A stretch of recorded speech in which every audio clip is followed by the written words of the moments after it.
तो दोस्तों अब बात करते हैं मत्ती का सुसमाचार 10वां अध्याय उसके 34वें वचन से लेकर के 42वें वचन तक। जैसा कि मैं हमेशा कहता हूं, मैं चाहूंगा कि आप इसे पढ़ लीजिए। 34वें वचन से लेकर के 42वें वचन, मत्ती का सुसमाचार 10वां अध्याय। आशा है आपने पढ़ लिया होगा। प्रभु आपको बहुत आयत की आशीष दे। तो दोस्तों यहां पर जो 34वां और 35वां और 36वां वचन है, इसे जो मसीह विरोधी लोग हैं वो बहुत ज्यादा क्लेम करते हैं, क्योंकि उन्होंने बाइबल तो पढ़ा होता नहीं है, ना ही प्रभु यीशु मसीह की शिक्षाओं को जाना होता है। उनका काम केवल यह होता है कि प्रभु यीशु मसीह को बुरा कहना और प्रभु यीशु मसीह की शिक्षाओं का विरोध करना।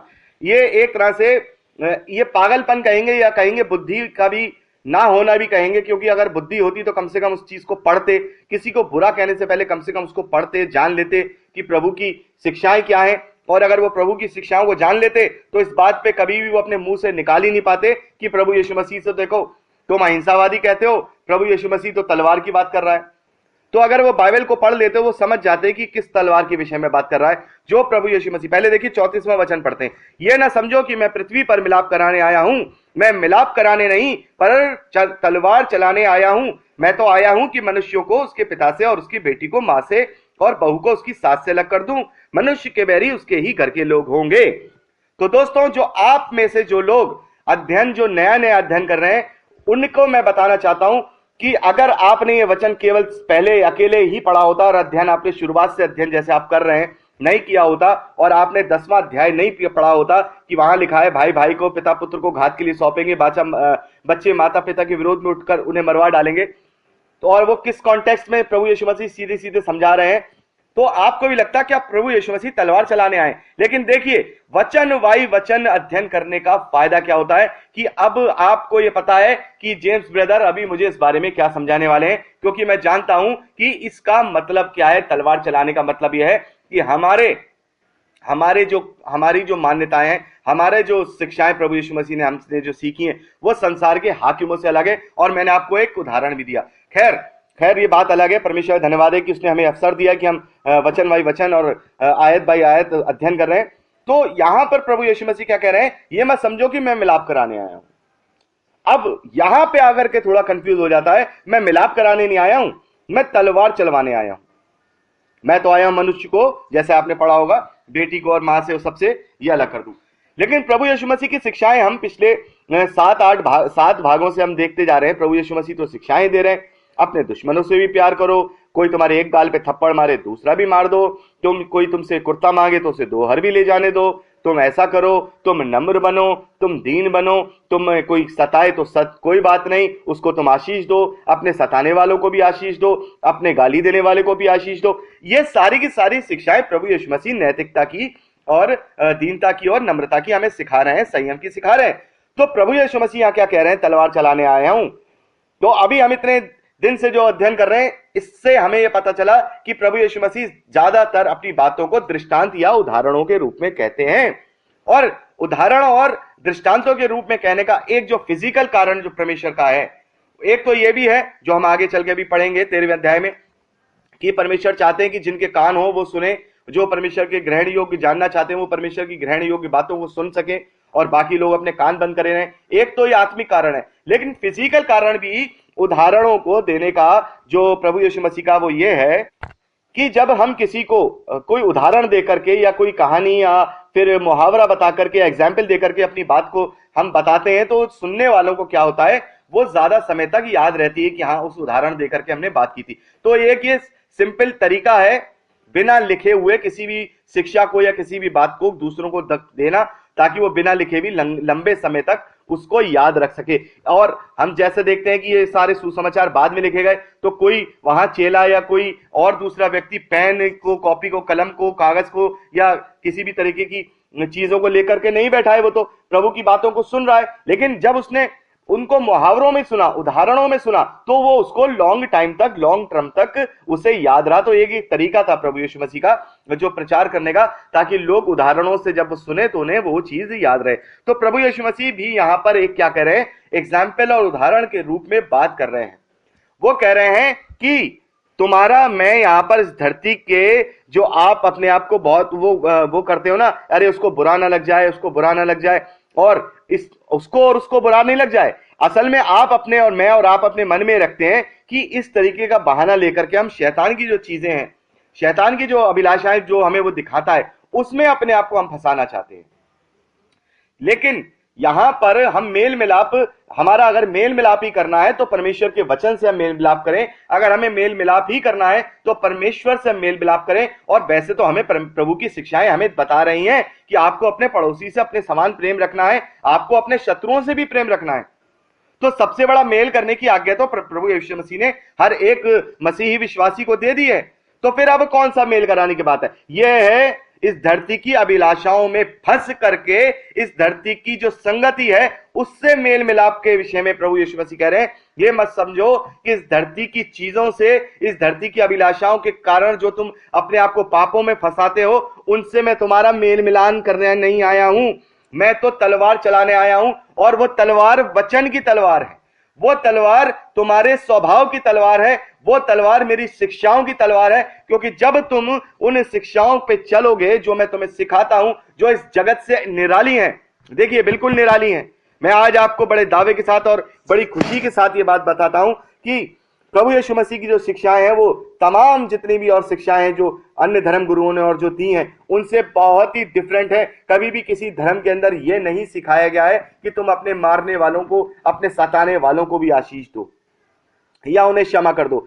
और पहली चीज, और दूसरी चीज, कभी भी किसी धर्म के अंदर सबसे बड़ा जो फर्ज या सबसे बड़ा उत्तरदायित्व किसी धर्म का यह नहीं है कि आपको प्रचार करना है। किसी धर्म के अंदर पूजा करना, किसी धर्म में इबादत करना, किसी धर्म में जो है फिजिकली चीजों से ये करना वो करना, सारी चीजें हैं। लेकिन मसीहत के अंदर ही केवल एक प्रचार करने का क्या है? आदेश है।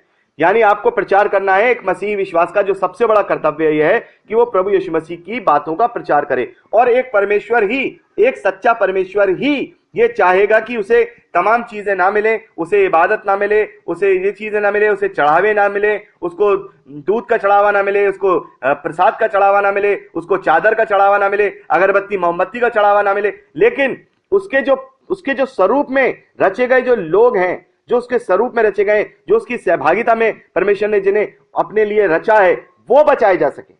यह कर्तव्य केवल मसीही समाज में है और किसी भी समाज में नहीं है। और वहां दूसरे समाज में है तो बनाएंगे तो ठीक है, नहीं तो तलवारें भी चलती हैं, वहां काट दिया जाता है। हमारे यहां मसीही शिक्षाओं के अंदर अगर कोई मसीह को मानने के बाद अगर पलट भी जाता है तो उसको कोई हमारे यहाँ सजा का प्रावधान नहीं है कि हम उसको चौराहे पे फांसी पे लटका दें या पथरवा करके मार दें। ऐसा कुछ नहीं है। यहाँ पर मसीह के अंदर आदमी को अपनी, सबको फ्रीडम ऑफ चॉइस मिली है। तो प्रभु यीशु मसीह कह रहे हैं कि मैं तुम्हें अपनी शिक्षाओं की तलवार से, मैं तुम्हें अपने वचन की तलवार से क्या करने आया हूं? उसे चलवाने आया हूं। मैं तुम्हें आत्मा की तलवार से क्या करने आया हूं? इस धरती के हाकिम से, इस धरती के ईश्वर से अलग करने आया हूं। मैं तुम्हें अलग करने आया हूं। इस धरती के संसारिक अभिलाषाओं से मैं तुम्हें अलग करने आया हूं। इस धरती की संसारिक चकाचौंध से मैं तुम्हें अलग करने आया हूं। और यदि कोई मनुष्य इस धरती पर रह करके आपको उस चकाचौंध में खींचता है, आपको पापों और पापों के कारणों में डालता है, तो प्रभु यीशु मसीह कहते हैं कि इन शिक्षाओं की तलवारों से, इस आपकी आत्मिकता की तलवार से, उससे अपने आप को अलग कर दे। क्योंकि प्रभु यीशु मसीह ने, जैसे हमने 5वें अध्याय में पढ़ा 29 और 30वें वचन में, कि यदि तेरी आंख तुझे ठोकर का कारण बनाए या तेरे को हाथ तेरे को ठोकर का कारण बनाए तो उसके अपने शरीर से अलग कर दो। इसी प्रकार से प्रभु यीशु मसीह भी यहां पर क्या कर रहा है? इन संसारिक रिश्तों को, उस जो मेन रिश्ता है, देखिए हमारा संसारिक रिश्ता है 60-70 साल का, 80 साल का। आज जो हमारी माँ है, जो हमारा भाई है, जो हमारा बेटा है, वो जब हम मर जाएंगे, देखिए हम भी, क्या आप कभी अपने दादा को पर्सनली हो सकता है आप इसे बहुत से लोग जानते हो, लेकिन परदादा को तो मेरे ख्याल से बहुत ही कम लोग होंगे जो पर्सनली उनके साथ, जिन्होंने 2-4 साल बिताए होंगे या पर्सनली बात। और लक्कड़ दादा को तो किसी ने भी यहाँ देखा ही नहीं होगा ज्यादातर। तो कितने दिन का संबंध हमारा इस संसार से है? सिर्फ 60-70 साल, 80 साल, या सिर्फ उतने दिन तक जितने दिन हम इस धरती पे हैं। लेकिन परमेश्वर से हमारा जो संबंध है वो अनंत काल का संबंध है, वो हमेशा का संबंध है, वो हमेशा हमेशा वो संबंध हमसे बना रहेगा। तो प्रभु यीशु मसीह हमसे यहाँ कह रहे हैं कि मैं तुम्हें आत्मिकता की तलवार से, इस दुनिया की अभिलाषाओं से अलग करने आया हूं। मैं तुम्हारा परमेश्वर से मेल कराने आया हूं। तुम्हारे बुराई से मैं तुम्हारा क्या करने आया हूं? कट ऑफ करने आया हूं, तुम्हें बुराई से काटने आया। तो प्रभु यीशु मसीह जिस तलवार की बात कर रहे हैं वो आत्मा की तलवार है, वो शिक्षाओं की तलवार है, वो अच्छाई की तलवार है। वो सचमुच की तलवार नहीं है जिससे आदमी मर जाता है। ये वो तलवार है जिसके चलाने से आदमी जिंदा हो जाता है, जीवित हो जाता है, वो भी अनंत अनंत जीवन के लिए, हमेशा की जिंदगी के लिए। ये वो तलवार है। एक तलवार जो फिजिकल तलवार, जो जो भौतिक रूप से तलवार होती है इस धरती पर, वो हमेशा सबका लहू निकालती है, सबको मार देती है। लेकिन ये जो आत्मिक तलवार है, ये जो आत्मिक हथियार है, इससे हम हमेशा के लिए जिंदा हो जाते हैं और उस अनंत जीवन के सहभागी और भागीदार हो जाते हैं जिसके लिए परमेश्वर ने हमें रचा है। और 37वें वचन में प्रभु यीशु मसीह कहते हैं, जो माता या पिता को मुझसे अधिक प्रिय जानता है वे मेरे योग्य नहीं, और जो बेटा और बेटी को मुझसे अधिक प्रिय जानता है वे मेरे योग्य नहीं, और जो अपना क्रूस लेकर मेरे पीछे ना चले वह मेरे योग्य नहीं। जो अपना प्राण बचाता है वह उसे खोएगा, और जो मेरे कारण अपना प्राण खोता है वह उसे पाएगा। तो प्रभु यीशु मसीह कहते हैं, इस धरती के जीवन को जो कोई बड़ा समझेगा उस अनंत जीवन से, तो वो बेवकूफी करेगा, वो मूर्खता की बात करेगा, वो अपने घर को बालू पे बना देगा कि आंधी आई, तूफान आई, बाढ़ें आई और वो घर ढह गया। तो प्रभु यीशु मसीह कहते हैं कि अपने क्रूस को उठा करके चलो। जो इस धरती की चीजों को, इस धरती की बातों को मेरी उस आज्ञाओं से बढ़ा मानेगा, उन आज्ञाओं से ऊपर मानेगा, तो वह मेरे पीछे चलने के योग्य नहीं है, वो मेरा क्रूस उठाने के योग्य नहीं है। अरे इस प्राण को बचाने के लिए, जो आज प्राण है, कल का हमें पता नहीं कि हम जीवित रहेंगे कि नहीं रहेंगे, इस प्राण को बचाने के लिए आज अगर हम क्या कर रहे हैं, उस अनंत जीवन को छोड़ दे रहे हैं, तो इससे बड़ा घाटे का सौदा कुछ नहीं है। वो अभी आजकल बहुत ज्यादा चल रहा है ना, इसमें मेरा घाटा। तो वाकई में ही अगर हम इस दुनिया की चीजों में, इस दुनिया की चकाचौंध में लगेंगे, तो वाकई में ही इसमें हमारा घाटा है। और जो हमारा फायदा है वो ये है कि हम चाहे इस प्राण को, जो इस धरती के 70-80 के साल के जो प्राण है, अगर उसको भी हम नीचे कर देंगे, तुच्छ कर देंगे, और उस अनंत जीवन के प्राण को ऊंचा रखेंगे जो अनंत होगा, जिसकी कभी भी मृत्यु नहीं होगी, तो फिर उसमें हमारा ही फायदा होगा, इसमें हमारा ही आगे हमें प्रॉफिट होने वाला है। ये इस धरती की चीजों में हमें फंसने के द्वारा हमारा ही घाटा और हमारा ही क्या होगा, हमारा ही जो है नुकसान होने वाला है। तो दोस्तों, अब समय है कि हम 40वें वचन को और से लेकर के 42वें वचन तक हम पढ़ेंगे मत्ती का सुसमाचार 10वां अध्याय। तो यहाँ पर प्रभु यीशु मसीह क्या है, प्रतिफल के विषय में बता रहे हैं। 40वें वचन में प्रभु यीशु मसीह कहते हैं, जो तुम्हें ग्रहण करता है वह मुझे ग्रहण करता है, और जो मुझे ग्रहण करता है वह मेरे भेजने वाले को ग्रहण करता है। जो भविष्यद्वक्ता को भविष्यद्वक्ता जानकर ग्रहण करे वह भविष्यद्वक्ता का बदला पाएगा, और जो धर्मी जन को धर्मी जान करके ग्रहण करे वह धर्मी का बदला पाएगा। जो कोई इन छोटे में से एक को मेरा चेला जानकर केवल एक कटोरा ठंडा पानी पिलाए, मैं तुमसे सच कहता हूं कि वह किसी रीति से अपना प्रतिफल नहीं खोएगा। तो यहां प्रभु यीशु मसीह देखिए क्या बात कर रहे हैं। प्रभु यीशु मसीह बात कर रहे हैं, आज जो प्रभु के लोग हैं, आज जो प्रभु की सेवकाई कर रहे हैं, सिर्फ ये नहीं कि जो सिर्फ प्रभु की सेवकाई कर रहे हैं, या पास्टर लोग हैं, या एवेंजलिस्ट लोग हैं, या प्रेरित लोग हैं, इनके विषय में नहीं, जो कोई भी एक सच्चा मसीह है, जो सच्चा विश्वासी है, प्रभु यीशु मसीह उसके विषय में कहते हैं कि यदि कोई यदि मान लीजिए मेरा विश्वास है, मेरा विश्वास प्रभु यीशु मसीह के ऊपर है और पक्का है, और यदि कोई मेरे विश्वास समेत मुझे ग्रहण कर ले रहा है और वो मुझसे मुझे उत्पीड़न नहीं कर रहा है, मेरा इनकार नहीं कर रहा है, मेरे खिलाफ नहीं जा रहा है, तो इसका मतलब यह है कि वो प्रभु को भी ग्रहण कर रहा है, प्रभु को भी वो ग्रहण कर रहा है। और वो जो प्रभु को ग्रहण कर रहा है, तो उसका मतलब यह है कि वो परमेश्वर को भी ग्रहण कर रहा है। तो ऐसे लोगों को यदि हमारे जीवन में कोई ऐसा दिखाई देता है कि जो कोई हमें हमारी शिक्षाओं समेत और इस बात के लिए जो हमें अप्रिशिएट करता है कि नहीं, आप जो है इस अच्छी बात कर रहे हो ब्रदर, आप जो है प्रभु यीशु मसीह के पीछे चल रहे हो, और मैं भी जानता हूं प्रभु यीशु मसीह की शिक्षाएं अच्छी हैं और मैं भी जानना चाहता हूं, तो इसका मतलब यह है कि वो उद्धार को प्राप्त करना चाहता है। तो अब हमारी ये जिम्मेदारी है कि हम उसको अब आगे को क्या करें, उसको आगे को फलवंत करें। तो प्रभु यीशु मसीह इस धरती के सारे लोगों से ये बात कह रहे हैं कि जो कोई तुम्हें, यानी कि जो मेरे जो चेले हैं, जो मेरे जो लोग हैं, उनको ग्रहण करेगा, इसका मतलब है कि वो मुझे ग्रहण करेगा, और जो कोई मुझे ग्रहण करेगा वो मेरे भेजने वाले को ग्रहण करेगा। तो प्रभु यीशु मसीह कह रहे हैं, यदि जो सही में जो है उसको तुम उसी प्रकार से जान करके ग्रहण करोगे, तो उसी प्रकार का तुम्हें बदला भी मिलेगा। यानी कि जैसे अगर किसी भविष्यद्वक्ता को तुम भविष्यद्वक्ता जान करके ग्रहण कर रहे हो, तो तुम भविष्यद्वक्ता वाला बदला पाओगे। और अगर किसी धर्मी जन को वाकई में कोई प्रभु यीशु मसीह की धार्मिकता में धर्मी है, उसे धर्मी जान करके धर्मी ग्रहण कर रहे हो, तो फिर तुम धर्मी का ही बदला पाओगे। प्रभु यीशु मसीह कहते हैं कि तुम इनमें से जो मेरे चेले हैं, जो मेरे लोग हैं, जो मेरी सेवकाई करते हैं, जो मेरे क्रूस को उठाए हुए हैं, उनमें को अगर तुम केवल एक ठंडा पानी भी पिलाओगे तो मैं तुमसे सच कहता हूं उस ठंडे पानी के बदले में भी तुम अपने प्रतिफल को नहीं खोगे, वो प्रतिफल भी तुम्हें क्या मिलेगा, स्वर्ग के राज में मिलेगा। तो मैं बस छोटी सी एक बात यहां कहना चाहता हूं कि बहुत से लोग होते हैं कि किसी भी जो सेवकाई करने वाले हैं, जो भी प्रचारक हैं, उनके विषय में अच्छी तरह से जानते नहीं हैं और उनके ऊपर दोष लगाते हैं और उनको बुरा बुरा बोलते हैं। मैं बस एक बात कहता हूं कि दोष लगाने से क्या वो सुधर जाएगा?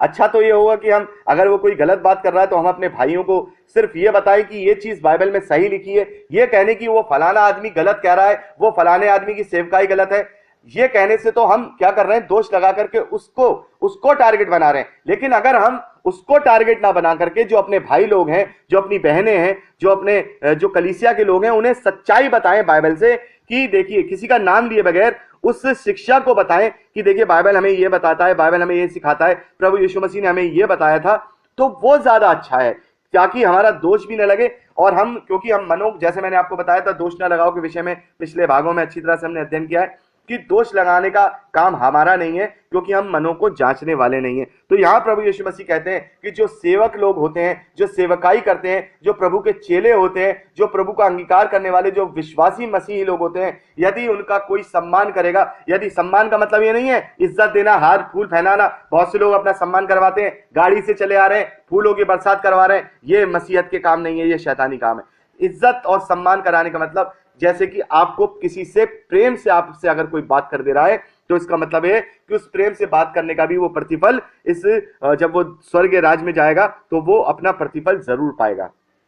तो हमें और आपको, अगर कोई इस प्रकार से सेवकाई में है या इस प्रकार से प्रभु का विश्वासी है, प्रभु के लिए ये कार्य करता है, तो कम से कम क्या करें, उसके लिए हमारा ये फर्ज बनता है कि हम उसकी सुधि लें, हम उसको जाने कि हाँ ये सही रीति से, इसको किसी चीज की कमी ना हो, इसको अगर ये प्यासा है पानी पिला दो, इसको अगर ये दिन रात वचन में लगा हुआ, ये भूखा अपने घर आया है तो उसे खाने को पूछो। अगर कोई सेवक आपके घर आता है, यदि कोई, मैं सेवक की ही बात नहीं कर रहा, कोई नॉर्मल मसीही विश्वासी भी आपके घर आता है तो ये उसके लिए भी लागू होती है, क्योंकि हमें नहीं पता कि परमेश्वर ने उसे किस रीति से अपने लिए इस्तेमाल किया है। तो हमारा ये फर्ज बनता है कि अगर वो गर्मी में धूप में आ रहा है तो उसे पानी को पूछे, उसको खाने को पूछे, उसको हवा उसके लिए इंतजाम करें, उसके अगर हो सके तो उसके नहाने का भी इंतजाम करें। तो ये सारी चीजें एक प्रभु यीशु मसीह ने कहा है कि अगर हम इन सब चीजों को, छोटी चीजों का भी ध्यान रख करके अगर हम प्रभु के लोगों की और विश्वासियों के प्रति अपनी क्या करेंगे, उन्हें इस प्रकार से उनको ग्रहण करके अगर सारी चीजें करेंगे, तो प्रभु यीशु मसीह कहते हैं कि वो अपने प्रतिफल को किसी भी प्रकार से नहीं खोएंगे। तो प्रभु यीशु मसीह कहते हैं कि जो कोई मुझे ग्रहण करता है, वो, जो कोई मेरे मानने वालों को ग्रहण करता है वो मुझे ग्रहण करता है, और जो कोई मुझे ग्रहण करता है वो मेरे भेजने वाले को ग्रहण करता है। तो जो हमें ग्रहण कर रहा है, जो हमें जो है विश्वास के साथ हमें ग्रहण कर रहा है, तो इसका मतलब वो प्रभु यीशु मसीह को ग्रहण कर रहा है। लेकिन उसका उद्धार नहीं है अगर हमें सिर्फ ग्रहण कर रहा है, क्योंकि उसे यीशु मसीह को ग्रहण करना पड़ेगा। हमें ग्रहण करने का मतलब यीशु को ग्रहण करना, लेकिन यीशु को ग्रहण करने का मतलब परमेश्वर को ग्रहण करना होता है। तो यदि कोई हमें ग्रहण करता है तो हाँ, उसका प्रतिफल वो पा सकता है, लेकिन वो केवल प्रभु यीशु मसीह को ही ग्रहण कर रहा है। अगर परमेश्वर को उसे ग्रहण करना है, अपने उद्धार को ग्रहण करना है, तो उसे प्रभु पर विश्वास पूरी तरह से करना होगा। तो दोस्तों, अभी हमने मत्ती के सुसमाचार उसके 10वें अध्याय को पहले वचन से लेकर के हमने 42वें वचन तक पूरा कर लिया है, और अब समय है कि हम 11वें अध्याय का पहले वचन से अध्ययन करें। तो अगली क्लिपिंग में हम 11वें अध्याय का अध्ययन करेंगे। प्रभु आपको बहुतायत की आशीष दे।